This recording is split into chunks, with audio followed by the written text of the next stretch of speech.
Hello बच्चों, let's read the question. Question है some type of gels like gelatin lose water slowly. The process is known as. Options हैं syneresis, थिक्सोट्रोपी, peptization, imbibition. तो ये चार properties आपको दी हुई हैं.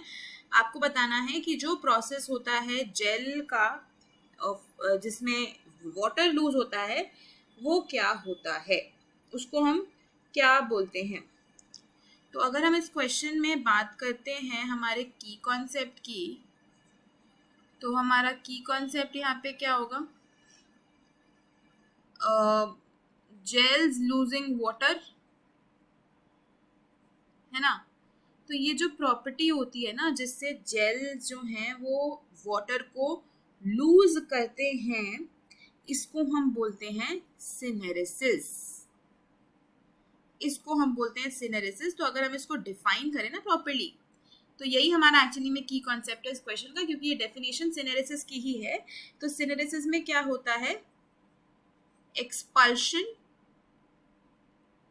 Of liquid from gels. अगर जेल में से आप लिक्विड को निकाल दो, इस प्रोसेस को हम कहते हैं सिनेरेसिस. जैसे कि जेलेटिन को अगर आप पानी में जैसे ही डालते हो वो वाटर लूज कर देता है, वो वाटर एक्सपेल कर देता है, लिक्विड एक्सपेल कर देता है. तो ये जो मेथड होता है इसको हम बोलते हैं सिनेरेसिस. तो इस क्वेश्चन का आंसर सिनेरेसिस ही होने वाला है.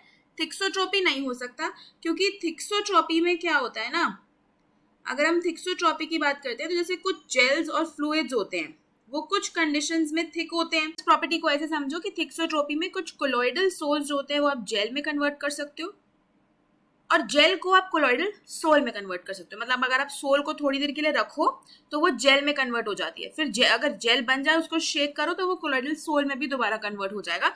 तो इस प्रॉपर्टी को हम थिक्सोट्रोपी कहते हैं. तो थिक्सोट्रोपी आंसर नहीं हो सकता.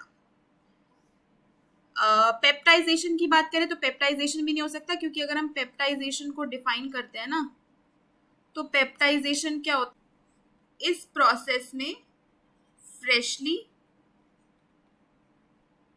प्रिपेयर्ड प्रेसिपिटेट हम लेते हैं और उसको with the help of an electrolyte हम दोबारा से कोलॉइडल सोल या कोलॉइडल सॉल्यूशन में कन्वर्ट कर देते हैं. तो ये पेप्टाइजेशन होती है. ये भी आंसर नहीं होगा. और अगर हम बात करते हैं इम्बाइबेशन की, तो इम्बाइबेशन भी आंसर नहीं हो सकता, क्योंकि इम्बाइबेशन में एब्जॉर्प्शन होता है.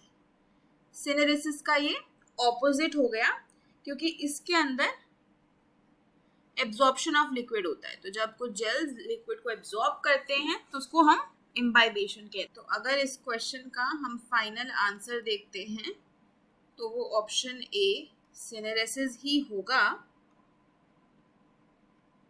Hope you understood it well. Best of luck.